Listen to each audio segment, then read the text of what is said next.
Hello बच्चों, कैसे हैं आप। Welcome to my channel again बेटा। तो आज मैटर इन आवर सराउंडिंग की इसी सीरीज में नेक्स्ट बहुत ही इंपॉर्टेंट, बहुत ही अच्छा टॉपिक, बहुत इंटरेस्टिंग टॉपिक हम पढ़ने वाले हैं, दैट इज द डिफ्यूजन। तो number one question is what is diffusion. देखो बेटा, डिफ्यूजन क्या होता है। बहुत सिंपल सी डेफिनेशन है कि हम अगर किन्हीं भी दो चीजों को मिक्स करते हैं, that is known as diffusion. For example, घर में जब पूजा की जाती है, आरती की जाती है, उस समय हम इंसेंस स्टिक, अगरबत्ती को जलाते हैं। तो उस अगरबत्ती की जो स्मेल है वो हमारे घर में, रूम्स में, किचन में, हर जगह जो है उस अगरबत्ती की स्मेल हो जाती है। तो इट मींस अगरबत्ती जो है वो घर के किसी एक कॉर्नर के अंदर, मंदिर के अंदर जलाई होगी, बट उसकी स्मेल हमारे पूरे घर में हो रही है। ये किसके कारण हो रही है? What is the reason behind this? तो इसमें हम कारण ये कह सकते हैं, sir, due to the diffusion the smell of incense stick spread over the house.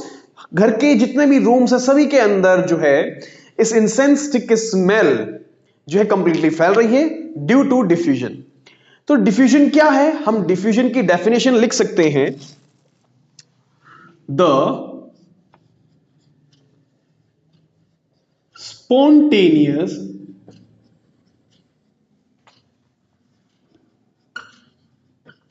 intermixing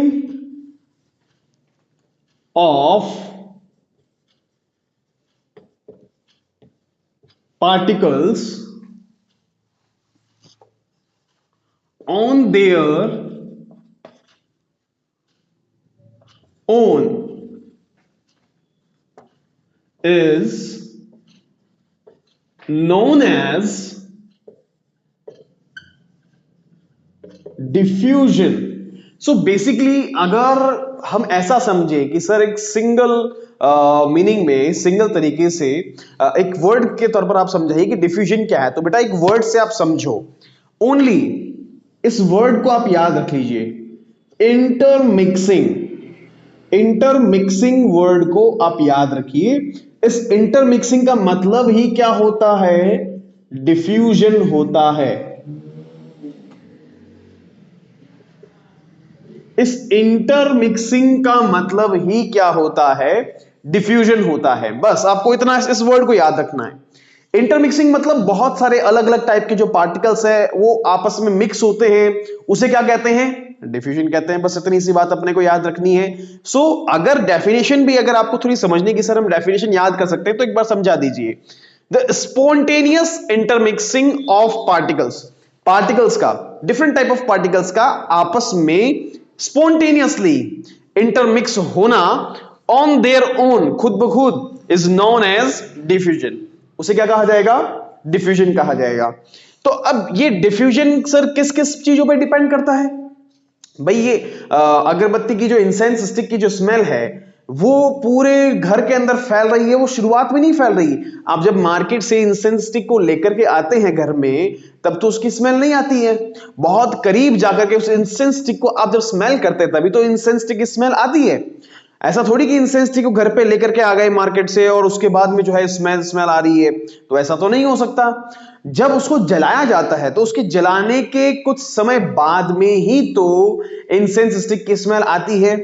तो यानी कि ये जो डिफ्यूजन हो रहा है, स्मेल का जो डिफ्यूजन हो रहा है पूरे घर के अंदर, वो टेम्परेचर पे डिपेंड कर रहा है। तो बेटा इसी तरीके से डिफ्यूजन जो है कुछ फैक्टर्स पे डिपेंड करता है। ये डिफ्यूजन जो है कुछ फैक्टर्स पे डिपेंड करता है, और वो कौन कौन से फैक्टर्स हैं हमें उन सब चीजों को समझना है। सो देखो, number wise, number one, temperature. जैसा कि अभी अभी हमने समझा कि डिफ्यूजन जो है वो टेम्परेचर पे डिपेंड करता है। एक बार मैं दोबारा से एक्सप्लेन कर देता हूं। तो बेटा टेम्परेचर पे कैसे डिपेंड करेगा?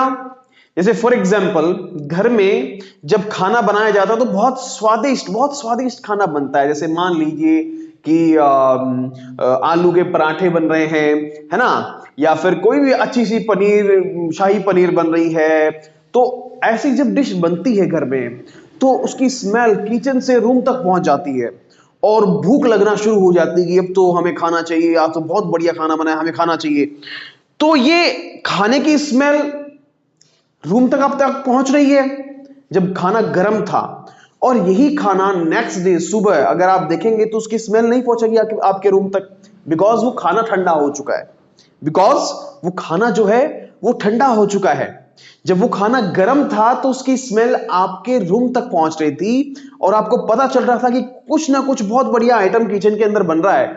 लेकिन जब वो खाना ठंडा हो गया तो उसकी स्मेल आपके रूम तक नहीं पहुंची, बिकॉज कि डिफ्यूजन जो है वो टेम्परेचर पे डिपेंड करता है। डिफ्यूजन जो है वो किस पे डिपेंड करता है? टेम्परेचर के ऊपर डिपेंड करता है। इसलिए डिफ्यूजन प्रॉपर तरीके से नहीं हो पा रहा है। जब खाना ठंडा है उस वक्त डिफ्यूजन प्रॉपर नहीं हो रहा है, उस वजह से जो है जो स्मेल जो है खाने की स्मेल वो आपके रूम तक नहीं पहुंच पा रही है। इंसेंस स्टिक की जो स्मेल है जब उसको लाया जा रहा है तब नहीं पहुंच पा रही है, लेकिन जलाने के बाद पहुंच रही है, बिकॉज जब जैसे जैसे टेम्परेचर इंक्रीज होगा डिफ्यूजन भी इंक्रीज होगा। अब क्वेश्चन ये है कि सर टेम्परेचर बढ़ाने से आखिर उस मैटर में क्या होता है कि उसमें डिफ्यूजन इंक्रीज हो जाता है? तो बेटा बहुत इजी सा आंसर है। जब किसी भी सब्सटेंस को, किसी भी मैटर को जब जलाया जाता है, जैसे इंसेंस स्टिक एग्जांपल लेकर के चलिए, अगर इंसेंस स्टिक को जलाया जाएगा तो उसमें प्रेजेंट जो पार्टिकल्स हैं वो वेपराइज होंगे, डिफरेंट डायरेक्शन के अंदर मूव करेंगे, मतलब उनकी जो काइनेटिक एनर्जी है वो बढ़ेगी, यानी तेजी से काइनेटिक एनर्जी इंक्रीज होगी। जैसे ही इंसेंस स्टिक को जलाया उनकी काइनेटिक एनर्जी इंक्रीज हुई, और because of increasing kinetic energy उनके अंदर डिफ्यूजन भी जो है वो भी इंक्रीज हुआ। इसलिए हम ये कह सकते हैं कि डिफ्यूजन टेम्परेचर के ऊपर डायरेक्टली प्रोपोर्शनल है, या आप ऐसा भी कह सकते हो कि डिफ्यूजन काइनेटिक एनर्जी के भी डायरेक्टली प्रोपोर्शनल है। जिसकी पार्टिकल्स की जितनी काइनेटिक एनर्जी होगी वो ज्यादा डिफ्यूज होगा, यानी टेम्परेचर ज्यादा होगा तो डिफ्यूजन भी ज्यादा होगा। चलिए नंबर 2 डिपेंडेंसी हम पढ़ते हैं, डेंसिटी।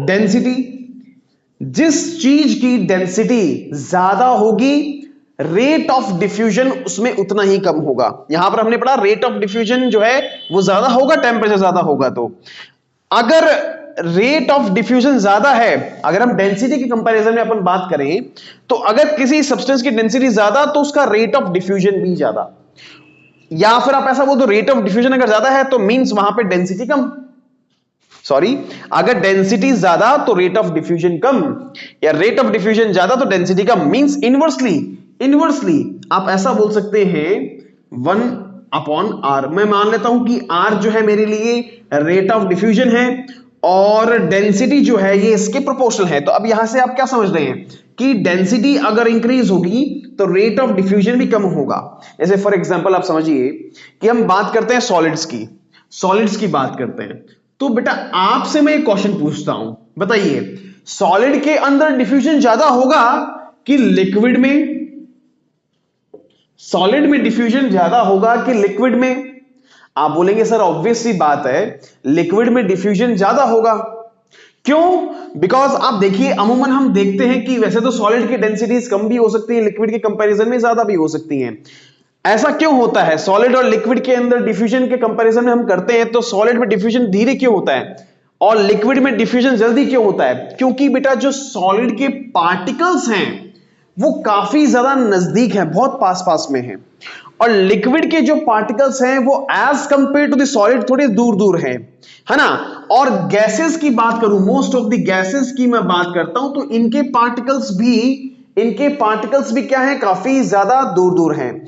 तो यानी हम ऐसा भी तो कह सकते हैं कि सर यहां पे सॉलिड्स में बेसिकली डेंसिटी ज्यादा है as compare to the liquid के अंदर as compare to the gases density ज्यादा होती है और गैसेस की डेंसिटी कम होती है। डेंसिटी क्या होती है कि किसी बहुत एक पर्टिकुलर वॉल्यूम में कितना मास है, that is known as density. तो इसलिए हम ये कह सकते हैं कि डिफ्यूजन सबसे कम सॉलिड्स में होगा और गैसेस में जो है बेसिकली सबसे ज्यादा डिफ्यूजन होने वाला है। ऐसा एग्जाम में पूछा जाता है, in which of the following the diffusion is maximum. और आपको एमसीक्यू के अंदर ऑप्शंस दे दिया जाएगा कि बताइए गैसेस में होता है कि लिक्विड में होता है कि सॉलिड में होता है, तो वहां पे आपका आंसर क्या होना चाहिए कि गैसेस में डिफ्यूजन सबसे ज्यादा होता है और सॉलिड्स में डिफ्यूजन सबसे कम होता है। सो हमारी नंबर 1 डिपेंडेंसी थी that is the temperature, and number 2 dependency थी हमारी जो है डेंसिटी, यानी कि अगर किसी सब्सटेंस की डेंसिटी ज्यादा होगी तो रेट ऑफ डिफ्यूजन जो है वो कम हो जाएगा। सो बेटा ये आपका कंप्लीट डिफ्यूजन था। और नेक्स्ट इसी तरीके से हम टॉपिक्स आगे से आगे जो है मैटर और सराउंडिंग का करते रहेंगे और डिफरेंट डिफरेंट 9th के चैप्टर्स को जो है हम कंप्लीट करते रहेंगे। तो अगर आपको ये वीडियो पसंद आया तो do like it, subscribe it and share कीजिए। थैंक यू सो मच बेटा।